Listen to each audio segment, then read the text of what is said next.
دوستان عزیز ما همین کانال реклама کرده بودم در اینجا کنکورس های گفته بودم بعد چند کس مرا نوشته که یگون کنکورس نیسته دروی یا بردیگه بینه کنکورس و فکرم دو روز پیش سر شد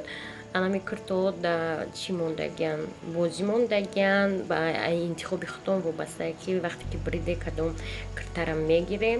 ссылкай همین کانال در کامنتاریا میمونم بدروین بینین بفهمین درباره کنکورس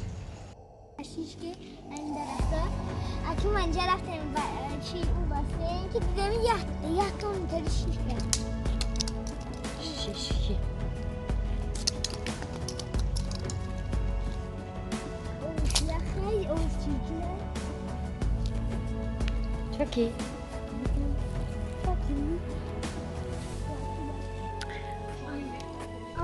باغچه امی جای خواب منابینه چی خیلی با ما یادم رو ما در اینجا بسیار نبوده گفتم بیای منیجهشون آبازی کنیم اینجا بسیار نه منیجهشون نرفتن گفتن که در دروجه شیشکه خوابده اینمی و گو یا تقاطی مویی پریا خوابده آزی منیجه مورا طرفی قراقون مردسته تماشا بینیم اومدگیمون در اومدیم خواه رفتیم ساعت 3 من منجه خیلی فاروق خیلی میگو خیلی آمدنی زردم بود بعد میگم که ما یه خواه روی اومدیم در دوشنبه هم خواه میرفتیم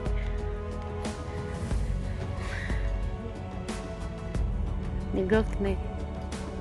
ما این هم اینجا دیم تماشا بینم مجمعه میمون خونه عبدالقادر جبارزاده هم اینجا دیم من استلوای هم یک دینه کنین اوش آورده خورده بود دادم نکن این تماشا خوبه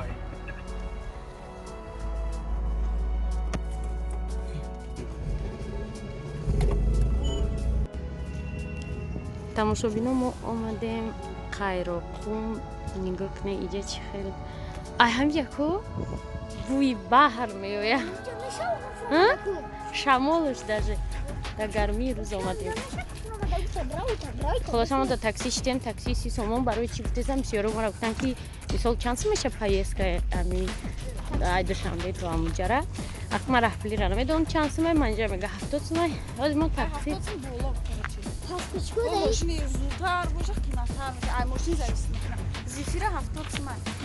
و 30 سمه همون گفتیم تو همونجا پس چیکار داری ویدیو فقط نیم شرف و بازی کرد پس چیکار شاکت نمی‌شی درونی زیادتون آدم داره و نمیدونه که آدم نمی‌شه هم قفور داشت او بازی ده همینجا نمیره میگه مفتون رفتیم ساعت 4 چنده محولم ما نمیدونم اوید نکردیم اوش نکردیم زفترک نکردیم زفتر کی میارن؟ کی میارن؟ وره زفتر میارن که ما باید بریم بخریم جای زور نمیدونم میگم رویم پیش راموناری و ماشین برامونا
آمدیم کایرکوم یا تاکسی داشتیم ایس رفته بودیم 30 تومن بود ایس اومدم 25 تومن شد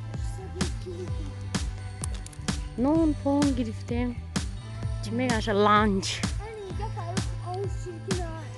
ببینیم اوشا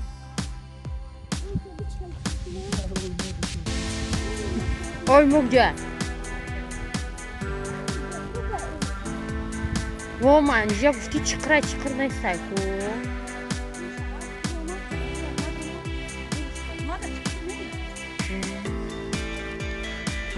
از بس که روشن مثل توقع مولوی نیستم شا یکم باره که زی روشن یکم روز توقع میشه ما ساعتی 3 خستم اگر ما میرم نمیشه توقع میسده نمیشه برم اینجا برای همین ما سر استیما رفتیم ده انا اومدیم جان پیاسر کلام اومدیم چکار شاید نیستیم اینمی رو ساعت 6 ما طرفی اسفاره رفتیم اسفاره ده ممکن که ما 1 ساعت دو آدم میبینیم گشته بومدیم آنجا جای خوبم بعد اگر روزی پنجشنبه سری میریم اونجا بو میریم دوشنبه پس که ما تموم میشه بابا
رسیدیم در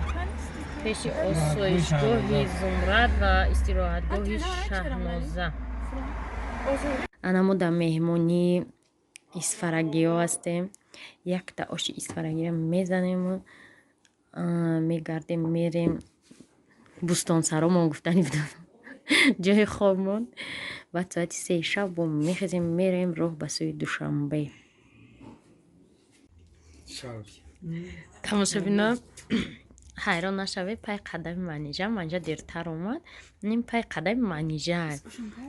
منجا وجود نه ایجا داره قیموق نه با مزه که این همون خونه исфара будагимонай пай қадами манижа свет мурд ай бима бояд ям кас нагор боша балки то омади свет мурд мо шишта будем дар инҷа қаймоқ зада свет буд хан навидодам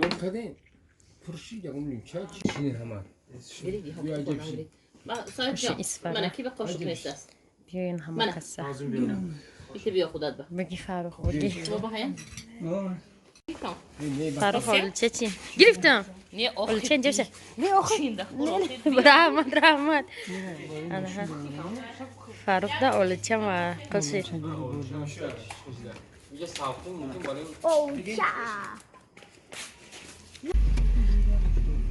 подписчиков, короче, мы аям исфара навистим номи гостиницара. Аям исфара мы умаде истем, мегим ям чуда не то умаде истем. Саат 12 шавад, да? Шени хидит беги мега санга. خلاصه همون ناویگاتر اوورد میگه این نمیشه جای شما میگیم یا خدا ما با این راهون ناماده بودیم ما اومدن خلاصه اوورده پشتی همون زدانیه این نمیشه جای خوابی ما این نمیشه دو نکی ای طرفش نه ای کدام چارنی خود اوورده ما را ناویگاتر نمیشه منجا گفت ناویگاتر دا باور نکنه و کنه منجا ناویگاتر راست میگه نکی ده حاضرم ناویگاتر راست گفتگی خلاصه که و چارنی خودش اوورده من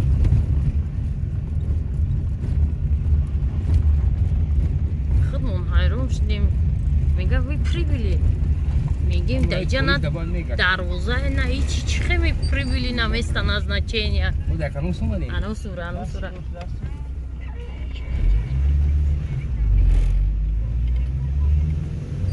امروزش ده تماشابینا امروزش ده سرگشت ما به آخر رسید ساعت 12 شد اونجا برو اونجا بریم انا باید این طرفی هم زدانیا می اومدیم ما خیلی образ خطی اون زدانیا اومدیم او هم کچه رفتیم چون او هم کچه رفتیم و بفکرم اون کچه این زدانیا اینا باید ما این اسم می اومدیم چون ما ای اومدیم منو میتونم امیر ما ای پشتش اومدیم